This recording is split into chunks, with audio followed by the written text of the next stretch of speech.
We're in Lussac-les-Châteaux in the heart of France's Poitou-Charentes region.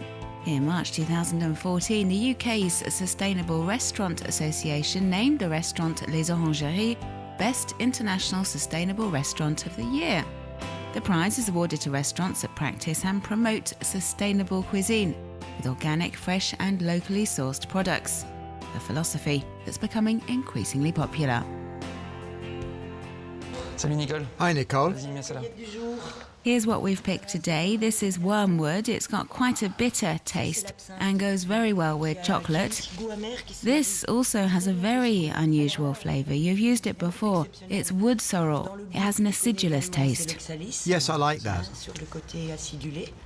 All our ingredients come from within a 50-kilometre radius. We have Nicole just 10 kilometres away. There's also the Fayot farm, which supplies us with guinea fowl, milk, cheese and poultry. They're in the village 1 kilometre away, organically farmed. And our organic saffron supplier is 25 kilometres away. Cooking in accordance with the changing seasons, collaborating with local producers, it makes sense and promotes quality local produce. The restaurant also has its own organic vegetable plot, taken care of by the chefs themselves. For us, it's not just made in France, it really is made locally. So we really feel we have an impact on local economy. It also means our products are super fresh and are picked on the day itself or the day before. It means we use little packaging and we make sure we give back the crates and baskets. There are all sorts of small gestures that may seem insignificant, but do make a difference. And Olivia tells clients about the sustainable approach by including interesting information on the menu.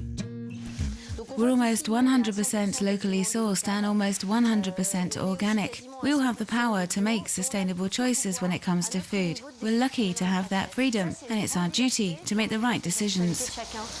Cyril Wizahat is also offering sustainable choices for diners, with one restaurant in New York, another in Paris's City of Fashion and Design. He's just opened a third eatery in the capital's Marais district. It's 100% vegetarian, serving alternative burgers, hot dogs and wraps. It's all homemade with fresh produce. There are no animal products used here at Mob. No dairy, no eggs, no meat, no fish. This is our star dish, the deluxe. We have fried aubergine, then tomato, lettuce, some sauce, our homemade buns. The bun is made from corn flour, and the steak here is 150 grams, 100% vegetarian, made with rice, a little bit of sweet corn, and roasted mushrooms. He became a vegetarian a few years ago when he realised the environmental impact of meat eating. Meat farming has a major impact on global warming. We need around 15,000 litres of water, for example, to produce 1 kilogram of beef. When we look at our water footprint and the climate change, it is glaringly obvious we need to change our food consumption habits. This is the only radical solution we can action immediately.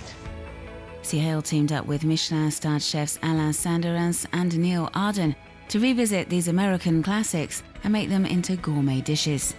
The idea being to cater for as wide an audience as possible.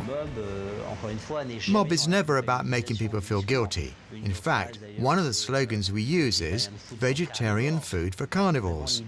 We want to keep it light-hearted, and the best way to win over customers is by providing tasty food. That's the most important thing.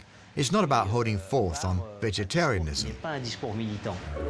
When vegetables are playing a more prominent role in a dish, then you need to know how to prepare them.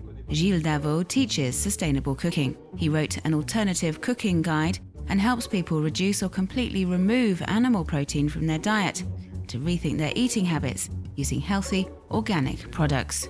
Organic produce is more expensive. You're paying for the quality, the labour, and so people need to make changes if they want to incorporate organic products into their everyday diet. And my job is to help them with basic methods that they will be able to use throughout the year with seasonal fruit and vegetables. Today's workshop is devoted to the different ways of cooking vegetables. Steamed, stewed or sweated, the idea is to retain the vital nutritional content using low temperatures. We know the vegetables start to cook at 85 degrees, so we need to maintain a temperature of 85 to 100 degrees in our saucepan. And the best way to achieve this is by stewing them. The bulbs, like onions and leeks, are put in first. They give off their aroma as they start to stew. Then the fruit vegetables, like zucchini. They're rich in water and will hydrate the root vegetables, like potatoes and carrots. The leafy vegetables, the most fragile, are put in last, like here with the cabbage. The stew pot is full, and that's why we can cook at such low temperatures. The vegetables cook in their own juices for the next 45 minutes, no need for water, oil or fat. Gilles also shares some handy hints for livening up the vegetables with sauces made from herbs and spices. We have to find pleasure in this new type of cuisine while we are favouring vegetables over meat and fish. It has to be flavoursome. There's no point in saying we're going to eat less meat and support sustainable cuisine if we give up after a couple of years because we don't like how it tastes. The sustainable aspect also applies to our enjoyment of the food.